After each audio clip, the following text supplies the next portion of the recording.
इस दुनिया में शायद ही कोई ऐसा इंसान होगा जिसकी लाइफ में कोई प्रॉब्लम ही ना हो। जब तक ये ज़िंदगी चलती है, सुख और दुख दोनों साथ साथ चलते रहते हैं। लेकिन हर प्रॉब्लम के साथ कुछ न कुछ एक अच्छा सबक भी छुपा होता है। जिस इंसान ने अपनी प्रॉब्लम्स का सामना करके उनसे पार पाया है, वही आगे जाकर सफल भी हुआ है। हंगरी आर्मी का एक नौजवान लड़का था जिसकी ज़िंदगी में बस एक ही मकसद था। उसका मकसद था दुनिया का सबसे अच्छा पिस्तौल शूटर बनना।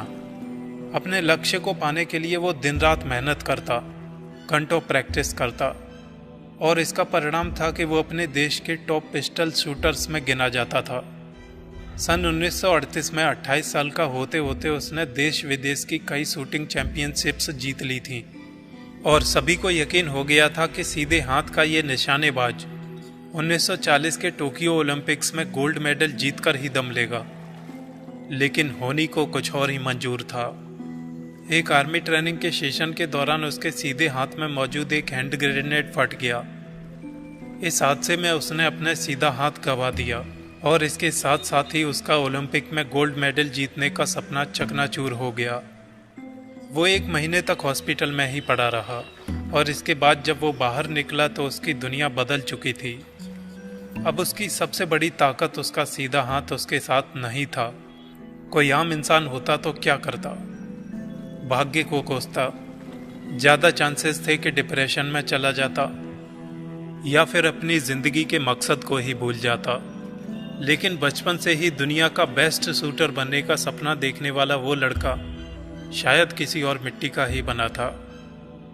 बाकी लोगों की तरह उसने ये नहीं सोचा कि उसने अपना वो हाथ खो दिया है जिसे दुनिया का सबसे अच्छा शूटिंग हैंड बनाने में उसने दिन और रात एक कर दिए थे। बल्कि उसने सोचा कि मेरा एक हाथ बेकार हो गया तो क्या, अभी भी मेरे पास प्रकृति का दिया हुआ एक और हाथ मौजूद है जो पूरी तरह से ठीक है, और मैं इसी हाथ को दुनिया का सबसे अच्छा शूटिंग हैंड बनाकर रहूँगा। और अपने इसी एटीट्यूड के साथ वो एक बार फिर से शूटिंग प्रैक्टिस में जुट गया और असंभव को संभव बनाने की पूरी कोशिश करने लगा। लगभग 1 साल बाद वो नेशनल शूटिंग चैंपियनशिप में पहुंचा। इतने समय बाद उसे वहां देखने वाले बाकी शूटर्स उसकी हिम्मत की दाद देने लगे कि इतना कुछ हो जाने के बाद भी वो उन्हें इनकरेज करने के लिए आया है। पर जल्द ही वो सारे शूटर्स आश्चर्य में पड़ गए जब उन्हें पता चला कि उन्हें इनकरेज करने के लिए नहीं बल्कि उनसे मुकाबला करने के लिए आया है। और मुकाबला स्टार्ट हुआ। पूरी दुनिया को हैरान करते हुए उस अदम्य साहस वाले उस व्यक्ति ने अपने उल्टे हाथ से ही मुकाबला जीत लिया।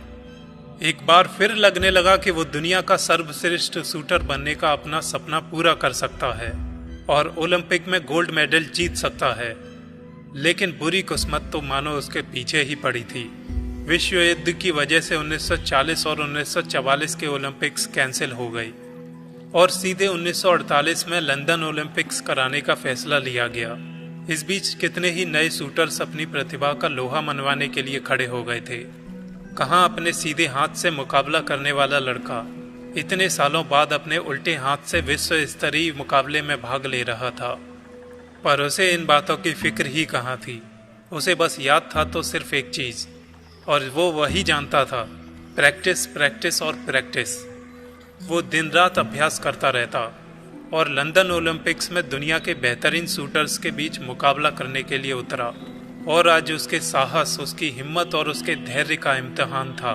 लेकिन उसने किसी को निराश नहीं किया और उस दिन वो अपनी ज़िंदगी के उस इम्तिहान में पास हो गया और इसके साथ साथ उसने गोल्ड मेडल जीत लिया। उस लड़के का नाम था कैरोली टेकाक्स और उसकी ये अविश्वसनीय कहानी हर उस शख्स के लिए एक बहुत बड़ा संदेश है जो ज़रा सी परेशानी आने पर हार मान लेते हैं, जो अपनी असफलता के 50 कारण गिनाने में आगे रहते हैं और सफल होने की एक वजह भी नहीं बता पाते। लियो टॉल्स्टॉय ने कहा था कि इस दुनिया में सबसे शक्तिशाली योद्धा 2 ही हैं, धैर्य और समय। अपने भीतर के डर को निकाल दें और बाहर के डर खुद ब खुद गायब हो जाएंगे। अगर आपको अपने बाल कलर करने हैं तो करिए, वजन कम रखना है तो रखिए, मनचाहे कपड़े पहनने हैं तो पहनिए, बच्चों की तरह खिलखिलाना है तो खिलखिलाइए, अच्छा सोचिए, अच्छा माहौल रखिए। कोई बात नहीं अगर आपकी नाक मोटी है, कोई बात नहीं अगर आपकी आंखें छोटी हैं, कोई बात नहीं अगर आप गोरे नहीं हैं या फिर आपके होठों की शेप परफेक्ट नहीं है। फिर भी आप सुंदर हैं। अपनी सुंदरता को पहचानिए। दूसरों से कमेंट या वाहवाही लूटने के लिए सुंदर दिखने से ज़्यादा ज़रूरी है अपनी सुंदरता को महसूस करना। जानते हैं हर बच्चा सुंदर किस लिए होता है? क्योंकि वो छल कपट से परे मासूम होता है, और बड़े होकर हम छल कपट से जीवन जीने लगते हैं तो वो मासूमियत खो देते हैं और उस सुंदरता को पैसे खर्च करके खरीदने का प्रयास करते हैं।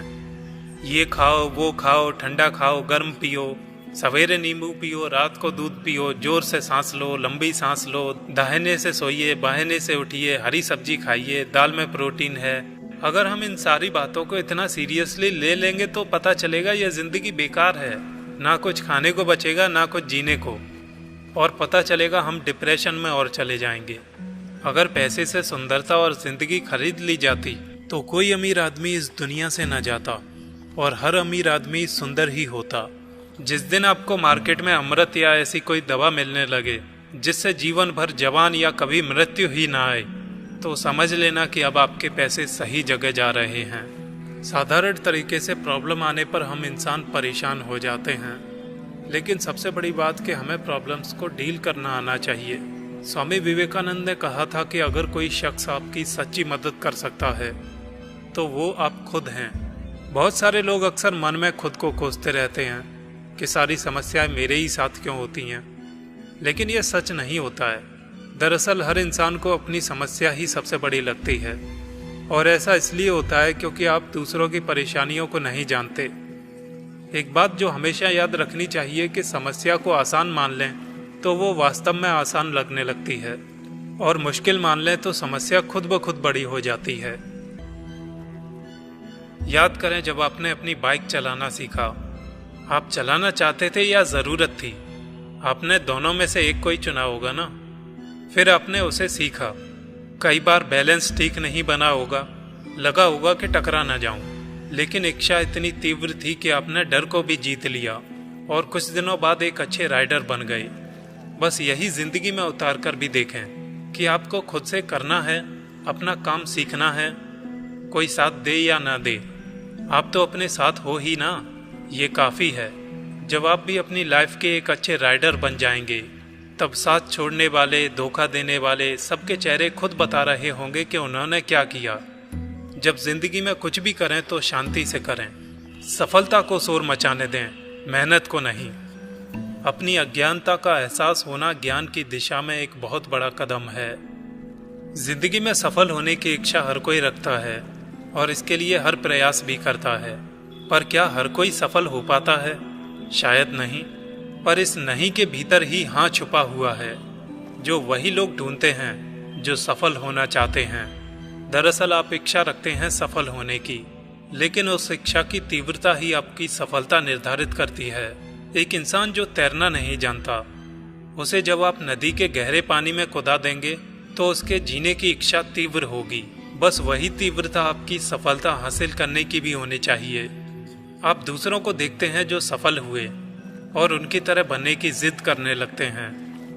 उदाहरण के तौर पर आपने आज कोई मूवी देखी जिसमें एक हीरो बहुत अच्छी बॉडी के साथ विलेन की धुनाई करता है, तो मूवी खत्म होने पर आप भी उसी हीरो की तरह बनने की कोशिश करने लगेंगे, पर बन नहीं पाते। दरअसल आप किसी के जैसा बनना चाहते हैं। यही वजह है कि आप अपनी इच्छा रखकर भी जीत नहीं पाते। आप कभी खुद के अंदर छुपी प्रतिभा को जान ही नहीं पाते, क्योंकि आपने कभी खुद के जैसे बनने की कोशिश ही नहीं की। हर वो इंसान जो आज सफल है, अपनी प्रतिभा और अपने नाम से ही जाना जाता है। कोई नहीं पूछता कि आपके पीछे क्या था। गुलाब का फूल खुशबू देता है और सूरजमुखी का फूल खूबसूरत दिखता है। क्या कभी उल्टा हुआ है? सूरजमुखी से गुलाब जैसी सुगंध आई हो और गुलाब सूरजमुखी बन गया हो? अगर ऐसा हुआ भी तो नाम तो दोनों के बदल जाएंगे ना। सूरजमुखी अपनी खूबसूरती के कारण जाना गया, जबकि गुलाब अपनी सुगंध के लिए। दोनों की ही अपनी अलग अलग विशेषताएं हैं जिनकी वजह से वे जाने गए, लेकिन उनमें से कोई भी अपना ये गुण खो दे तो क्या उनकी कोई कीमत है? उदाहरण के तौर पर अगर गुलाब मुरझाकर सूख जाए तो क्या कोई उस गुलाब की सूखी हुई पत्तियों को अपनी शादी में ले जाना चाहेगा? यानी गुलाब की कीमत उसके रेड पिगमेंट से और उसकी खुशबू से ही है। ठीक वैसे ही आपकी कीमत सिर्फ आपसे है। ये दुनिया कितनी ही विशाल सही, पर क्या आपके लिए इस विशालता का कोई मतलब है जब आप इसमें हो ही नहीं? सच्चे मायने में तो सारी दुनिया तभी है जब आप इसमें हो। तो क्यों आप दूसरों से अपनी तुलना करेंगे जब सारी दुनिया आप में ही है? बस ज़रूरत है खुद को समझने की और ये ठानने की कि कुछ भी हो जाए मगर आपको बस आगे बढ़ना है। चाहे तूफान मचे या भवंडर आए, आप नहीं रुकने वाले। जीत आपकी ही होगी। हार का संदेह भी ना करें, क्योंकि हर मुश्किल आपके लिए एक राह ज़रूर बनाएगी जो आपकी मंजिल पर ही रुकेगी।